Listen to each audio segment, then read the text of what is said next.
To understand Jeannie's death, we need to start with her life.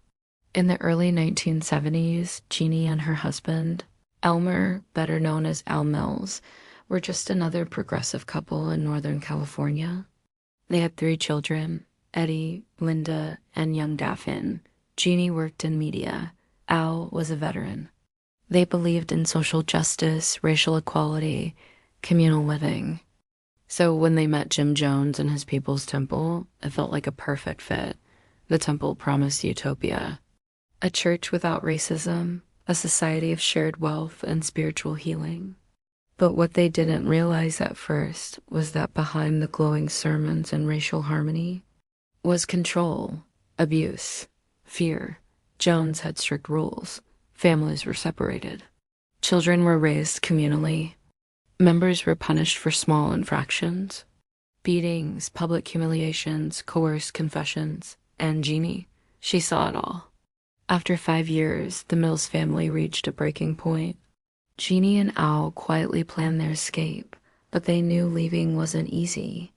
Jones had publicly declared that defectors were enemies, that they'd be dealt with. Some were followed, threatened, and according to Jeannie, even killed. The Mills family got out in 1975, but they didn't just move on. They went public. In 1979, Jeannie published a memoir called 6 Years with God. It detailed the inner workings of the temple, the threats, the violence, the surveillance. She told the press, "If something happens to me, it won't be an accident. People who leave are marked." She and Al formed a nonprofit called the Human Freedom Center, focused on helping other cult defectors. They deprogrammed former members, something deeply controversial at the time, and spoke with journalists, investigators, even law enforcement. And when the horrific news broke on November 18th, 1978, over 900 people died in Jonestown, Guyana, including Congressman Leo Ryan, the world was stunned. But Jeannie, she wasn't. She had warned them. Fast forward just over a year, February 26, 1980, Berkeley, California. The Mills family is living in a modest 2-story home. By now, the media attention has faded, but Jeannie and Al are still quietly working, still advocating, and still looking over their shoulders. On the evening of the 26th, their teenage son, Eddie, 17 years old, goes to a friend's house. He returns home the next afternoon, on February 27th. He walks in the front door. The house is eerily quiet. Then he sees them. His mother, Jeannie, dead on the floor. His father, Al, also shot. And his 15-year-old sister, Daphene, all executed. Shot point blank with a .22 caliber weapon. Each one, a single bullet to the head. No signs of struggle. No defensive wounds. The house wasn't ransacked. Nothing was stolen, and the family dog, completely untouched, silent.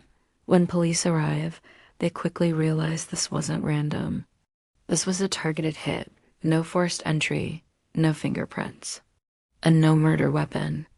Detectives question neighbors. No one heard gunshots.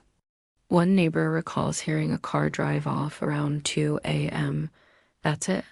The case starts with momentum, but quickly loses steam.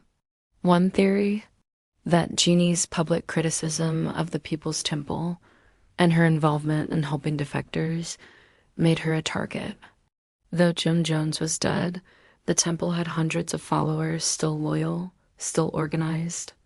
Could a hit squad have taken out the Mills family? Jeannie herself once claimed temple loyalists operated out of Los Angeles, but there's no evidence and no witnesses. Another theory, that this wasn't about religion at all, but something even more dangerous.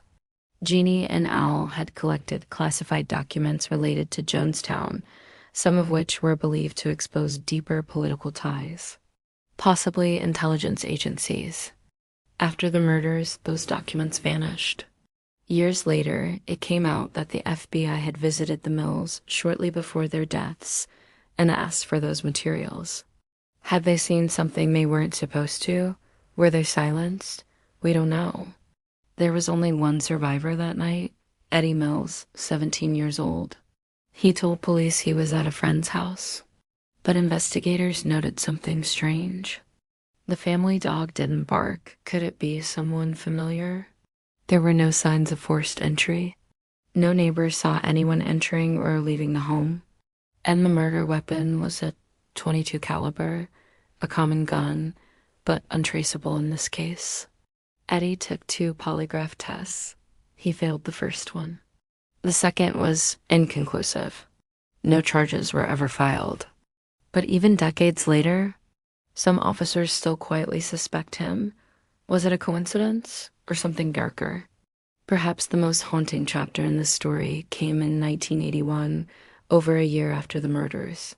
Someone broke into the Berkeley Police Department's evidence room. They didn't take drugs or money or guns. They took only the Mills case file. Just that, nothing else. This wasn't a junkie or a random thief. This was surgical. Someone wanted the case buried, and they nearly succeeded. It's been over 40 years. The house is still there. The dog long gone. Eddie Mills disappeared from the public eye.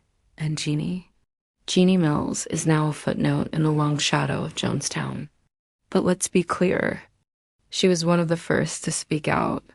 She tried to save others. She risked everything, and she may have died for it. Who killed Jeannie Mills? Was it a brainwashed cult loyalist? A shadowy agency cleaning up loose ends? Or someone inside the home? We may never know, but one thing is certain, she knew too much. And someone wanted her silenced. This was Ghosts in the Ledger.